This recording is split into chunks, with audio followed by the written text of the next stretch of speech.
OWCS Korea is back in full force, and this video covers week 1 of the group stage, featuring Old Ocean giving Ryu Jaehong shelter as he hides from retirement home administration, Violet getting a suspicious amount of funds transferred into his Cash App, and a legendary Falcons crash out. But before we get into the best and worst plays, I must alert you that non-Tommathan subscribers have faced an enemy diva with double the HP and defense matrix in over 50% of their ranked games. I recommend you subscribe immediately to keep yourself safe and secure. So this group stage started out with a 3-2 banger between ZETA Division and Fnatic. Maps 1 and 2 were pretty standard, beginning with Flora licking his lips like he better feast on some KFC because he sees Knife with no recall, no blinks, and no help. So he took this opportunity to come through in full stride and channel his inner Shaq at the free throw to whiff this pulse bomb. But that's not all that happened, and because this is both a ZETA Division match and a Tommathan video, we gotta talk about how Bernar, the leader of the Horus Council, is really a GOAT. No one else in this game is hitting an Orisa 5k in the current climate, and he is not just in it for the glory. When Finn was getting hunted down like ketchup in the back of the fridge, Bernar was there with DM usage so clutch it can only be described as divine intervention. He is quite literally doing the Lord's work. Finn was not supposed to live here in any reality, and if I'm Knife, I am 100% causing property damage to WDG and promptly shooting the computer, because not only did Bernar save him at 2 HP,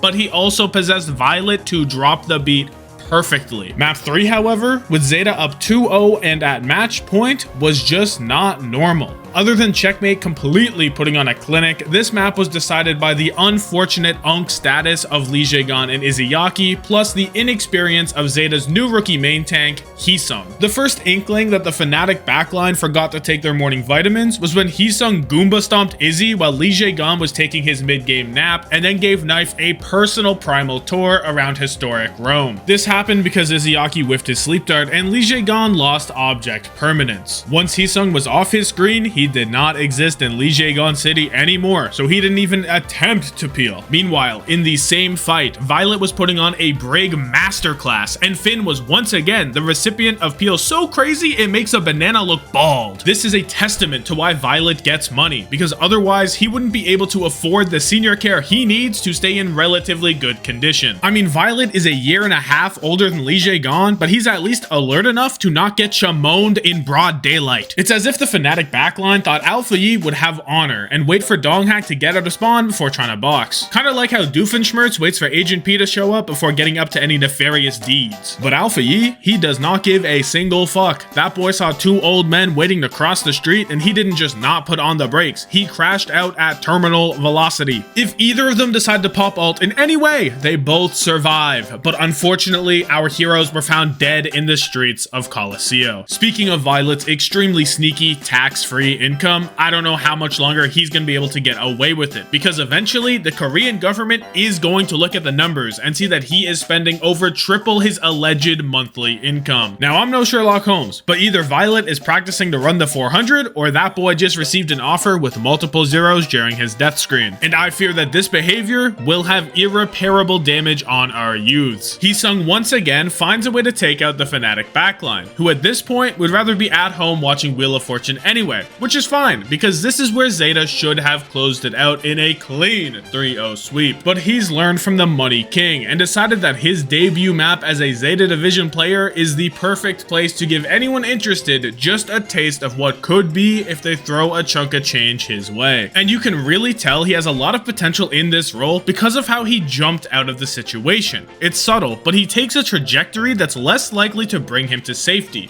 while still feigning a recovery attempt. This is the type of stuff that separates the good from the great, and with Violet as a mentor, the sky is the limit. From there, ZETA's ult bank was smaller than the EWC crowd, and even though they had the lead, Heesung's int meant Fnatic didn't have to use anything in the previous fight, so we ended up going to map 4. At this point, Checkmate was going too crazy on the lobby, so Flora had to break out a type of play unseen since early OW quick play with the boys. You can tell bro was geeked out, waiting all week for the opportunity to make this play, and after he hit it, He just went back to work like it's another day at the office. I cannot believe this shit, bruh. He hopped up like he's Super Mario trying to hit the question mark cube. This led to Donghack trying to match Flora's freak and jump under the map to go for the rarely seen squatter's rights win condition in the enemy spawn. This shit mad funny too, cause Hisung took one look at the predicament Donghack put himself in and knew it was not worth his time. While Donghack did set himself up for a dive on the backline and to use his first primal of the round with less than a minute to go, it turns out the old shadow burn method of holding your ultimate for longer does not actually increase its potency, and as such he did minimal damage. And to be honest, I'm not sure what substances bro was on in this map, because in the next round he tried to set up shop in the ZETA backline for the second time after actively shooting lightning at Flora in his own spawn room. I guess you just never know if that lightning bolt came from the giant gorilla loose in the streets or the average London weather. But just because Donghack was getting tossed around like he's back in Atlanta doesn't mean everything was going right for ZETA. Alpha Yi was giving us his OW interpretive art of what it feels like to lose all motor function. He cannot hit a shot and he refuses to reload, so he told Bob to finish the job. But that boy was gone faster than a Zen into Ball Tracer Sombra. Bob looked him dead in the eye and said, "Nah, I'm good. Stay safe though." From there, bro damn near gave up, and if I'm him, I am following Bob immediately. There is no saving this. Eventually, he got the dynamite off, but it took so long that Izzy was passively healing up. It doesn't matter that he traded, this was a complete defeat. As it turns out, leaving the team out to dry kind of became a trend for ZETA Division entities. Violet was feeling himself so much, he was prioritizing his own safety 100% and leaving Finn to die. And this is not slowed down. You can see him run the numbers in real time and decide that Finn serves absolutely zero purpose. And honestly, I get it so much. Gotta put myself first. This all culminated to ZETA having a slight ult advantage in the final fight of their offense. And with Bob plus Lane on the point, it was looking good. Except Bob secretly was not on cart. This guy does not want anything to do with ZETA Division. And I don't know if this is a labor protest that he wants to be paid a fair wage or he just personally hates them. And so we went to map 5. But to end this banger, we got mostly a Maga Mirror for the first 3 or so points with 0 heat. And I ain't uploading so long that this match was over a month ago. So the only play I got is Donghack hitting this Doom 3k. Just remember that ZETA should have won on map 3. So despite this dong fist performance, they got it handled and stopped the reverse sweep. Now before we get into the other big game of week 1, we must check in on Ryu Hong, who is so far past retirement he crawled out the morgue and somehow found his way back into an Overwatch lobby. I'm not even sure if he was mentally here. I think the muscle memory took over and he just showed up at the venue. Regardless, it did not take him any further because LEGO went beyond disrespecting his elders and moved up to disgracing historical artifacts. I'm surprised he was getting tossed around like a child's first webkin because the Lucio boop on the Lijiang Bridge has been in the Overwatch playbook since Bastion had a shield. But what's even more surprising is how he came back and immediately hit a play never done before. I don't think I've ever seen a diva boop anyone off the map quite like this. Even though he's been out of the game longer than Echo has been in it, Ryu Hong is still finding new and creative ways to revolutionize on a gameplay. Seeing as this is the Korean toilet bowl for the stage, there are some other big moments to talk about. Like the dart POV being so threatening that Becky tried to point blank feed him 15 Bactillion missiles only for bro to sidestep it like a random downpour on a summer afternoon. Once the Becky level threat was neutralized, Dart was free to dig a hole directly to Unk Ocean's backline. Then he came through and hit Jaehong with something he did not know was possible. Bro didn't even turn around, he thought the earthquake was happening in real life. Luckily, Becky made it back out the spawn room and he got his revenge. But if you're a member of the Becky Mafia, look away now. Close your eyes, skip ahead in the video because it's not good. Bro got his shit rocked so hard, he dead ass squared up to a plant, bruh. He tried to take out his anger on the landscape. But I mean, he did get his and any bugs living out in that shrubbery. So you know what? We take those. But the craziest play in this series by far was Minute on Widowmaker. And I don't mean this clip in front of you. I am talking about something far more sinister. So Kalios was fucking up Vesta Crew, and it appeared as though a first point capture was imminent. Earlier, while Dart was getting active in the Unk Ocean backline, Kalios was not letting that shit slide, and spun back for his fellow senior citizens by giving Vesta Crew that old school Sigma smoke. This is prime Kalios behavior. We haven't seen a performance like this since he decided there would be no play. He took out everybody else, and it was only Minute on Widowmaker holding down the point. But Minute pulled out all the stops, and he must have seemed like an authoritative figure the way Kalios dropped his weapon and put his hands up. And you know he was convinced, because he had an entire shield to shoot through, and yet he still folded. This genius obvious and illegal play of impersonating a federal officer was just the trick to stall long enough for Vester crew reinforcements to tap in. Next up is Fnatic's first very winnable game. In week 1, they played ZETA, which was closer than expected, then Crazy Raccoon, which was basically as close as a real-life pack of rabid raccoons against a donghack, and then the new Poker Face, who are still highlighted by Proud. It opened up with some straight ballin', as Bellosria frame 1 got booped off the map by Li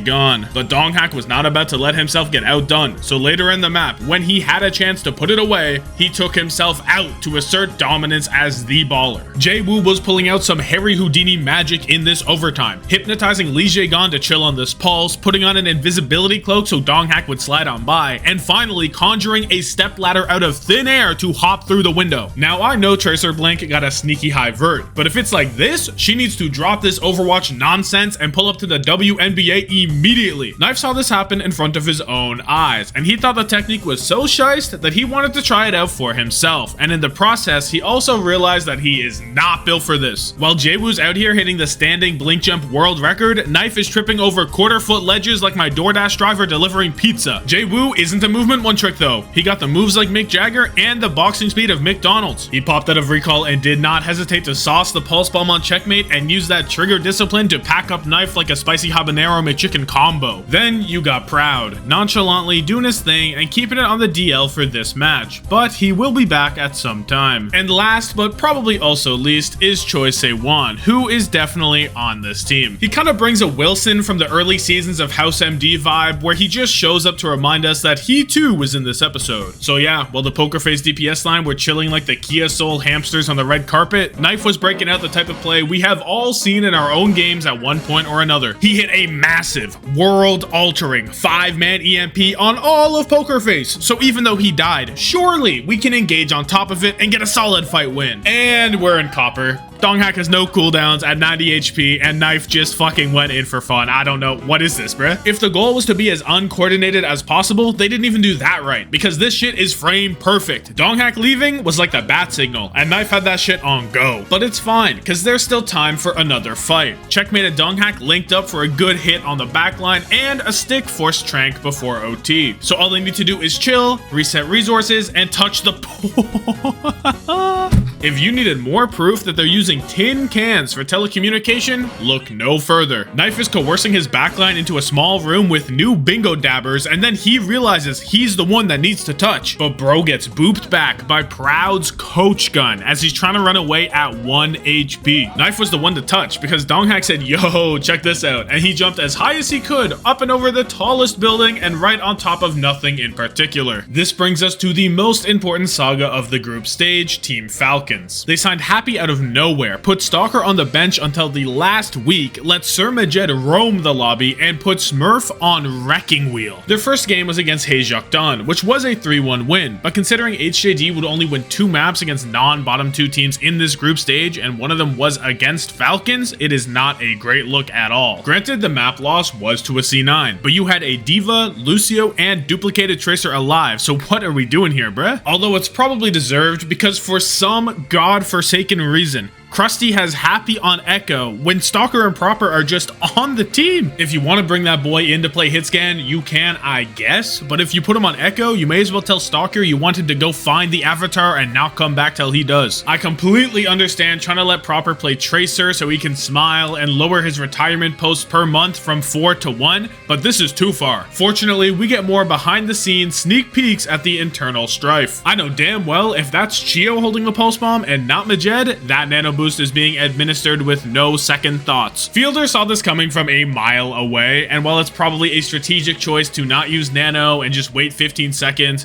I don't care, bruh. He said, fuck you. You can explain that one away, but Proper coming in to intercept Fielder's nade on Majed like a Secret Service agent is devious behavior. It's like the Falcons players got a group chat with all of them in it except Majed, and they're just taking turns fucking with them. But these actions are not without consequences. Now, you might think Proper is simply going for a stroll in the Haejokdon backline with the ferocity of a brisk walk on an autumn evening while wearing a navy crewneck from the Agency 2024 casual collection. And well, yeah, that's exactly what we were all thinking. There were two people in particular plotting on his downfall. The first is whichever map designer put this whack-ass candle here. What is this, Candle City? I thought it was Blizzard World. The other person is Prophet. He ain't giving Proper a break whatsoever. Put your hands back on that damn keyboard, bruh. Job's not finished. But you know who is? Magazine. I have never seen anyone more cooked in my life. We have him on tape, jumping around the point and looking like a clown that doesn't know how to juggle. Like, that is what you're here to do, bruh. It's one thing to drop a ball every now and then, but when you drop yourself onto your own head, super TF style, there just might be a problem. But finally, the highlight of this week 1 and one of the best matches of this entire Korean stage, ZETA Division vs Team Falcons. This match felt a little unserious. Like, the plays and choices on display were the type you'd expect scrims and natural selection to take care of. But at the same time, you could tell they were truly locked in. In map 1, Falcons ults were not giving them any type of advantage. Perchance compare Proper blading just to man standing emoji while looking into the objective and admiring his Nerf Swift Justice looking ass sword, to Flora sticking Chio with beat up in a round ending fight, or having a goated sim wall that meant Smurf could not get this beat at all. And Smurf was having a rough go at it. Like in that same Flora Pulse fight, he bonked his head on the ceiling, which meant there was no dive from the ball composition, so Falcon spontaneously combusted and lost the round. Even when he did hit a beautiful 10 out of 10, no notes, textbook, Johnny Reinforce pulling it up on the big screen, phenomenal level dive, shit still wasn't going right. Like, what do you mean Violet hit him with the Kobe x MJ x Dirk x Lola Bunny super shiced fadeaway goob nut? Like, what is that? The worst part is he could fully dodge an ultimate, leave the area faster than Deadlock players when they see Dr. Disrespect on their team, and he still gets packed up. Bro dodged Blizzard just to swing around and get trapped like a zoo animal. All of ZETA were just watching him through the window, ready to smoke his nose off. This type of tomfoolery followed him not just to map 2, but also to his mind palace. He was so spooked, it's like Alpha used the boogeyman living under his bed. I have never seen a player so desperate to escape that they try to invent a new area of the map. This isn't even a good reset because it's an even fight. Bernar is dead. Chio just got back and Proper is still up with Pulse available, but no, Smurf has nothing else on his mind other than getting away from Alpha Freak. And if he thinks searching for a hidden Easter egg up top is the best way to do that, I get it. But Fielder wasn't about to let Freak Yi run rampant, and he hit a disgusting play in a 1v2 scenario to get the job done. We check in on our hero and things are looking completely Jove. But fret not, he isn't about to let Falcons go outside 0-3 on this map and activates his BTD6 middle path super monkey ability,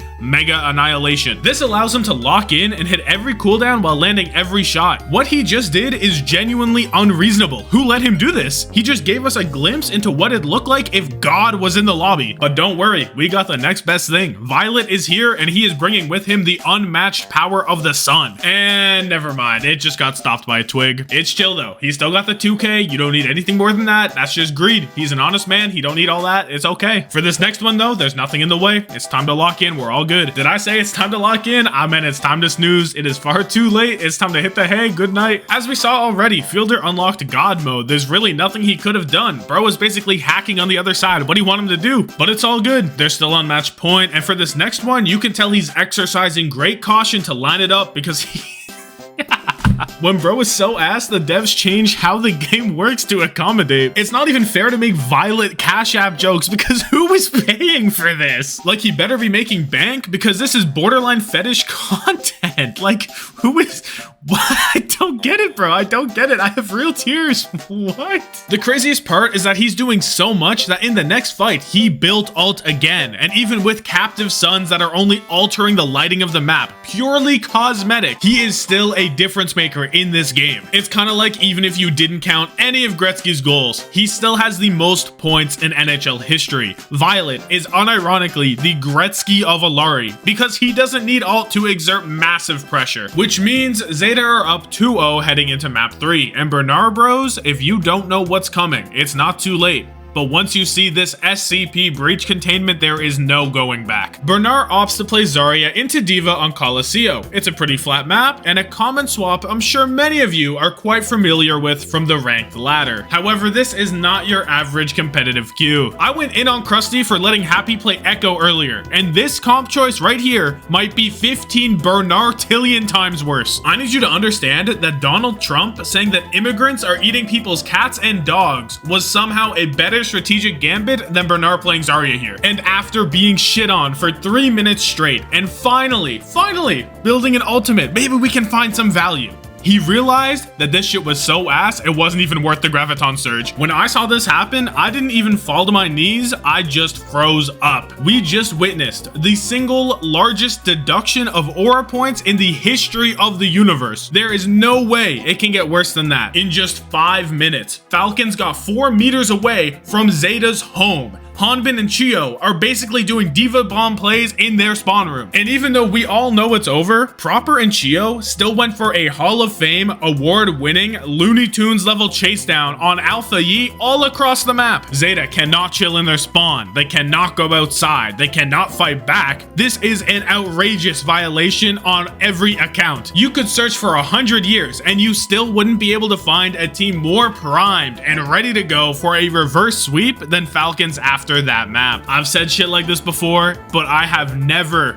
ever meant it more. This is LeBron dunking on some 12-year-old kids. So on map 4, Falcons got to business, and although ZETA's slow Alari poke comp was able to find picks on their offense, Violet had to hard flank and put it all on red to get shit done. It's like there was no other option. He had to take this hotel angle or it was over. And of course, not wanting to break continuity, he did it while using his ult as a very expensive flashbang. The only time ZETA made any progress was when Hisung got into the Falcons backline with Primal, but unfortunately for him, Smurf already had a masterclass in session, with today's material being on how to keep the enemy backline uncomfortable. While Hisung was fucking around and took a barrage to the nose, Smurf was getting active and trading Mickey Mouse point percentage for a highlight reel play. All this culminated to the Falcons star Alari player, Chio, I guess, to alley-oop Violet's drive to control the hotel lobby into a massive captive sunburst. Violet saw the scene before him and didn't know what was happening because none of his ults looked anything remotely like this. And if you're feeling similar to my friend George about where the Suzu went for the cleanse, he traded it for 2 kunai into the wallpaper. I don't even know how Violet made it back into that room, but he has a major problem. Bro somehow found himself sitting in the cuck chair watching his guys explode around him. Now Falcons just needed to chill 89.3% on the point to continue the reverse sweep into map 5. But anytime they tried to go anywhere, Hisung spawned in like a FNAF animatronic. Bro was moving so devious, he changed the whole genre of Overwatch to a jump scare horror. There were even some points where it felt like a 10 Torb versus 1 Father angle, and the Torbs were not making a dent. Like, I don't care what the circumstances are, even if it's Prime Fissure versus 2 different single-celled organisms. How is a Primal Winston killing a Rallying Brig and the enemy Winston? Smurf just got his lunch money stolen by a kid on his first day. I thought you ran this place, bruh. Things got bad quick, and before you knew it, we were on the last fight.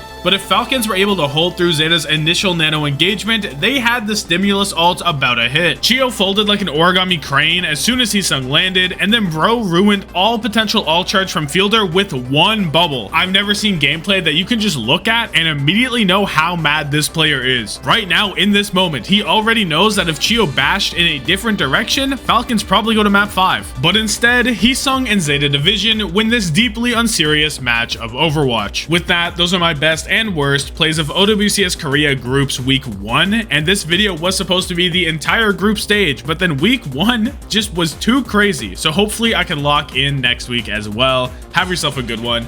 Deuces.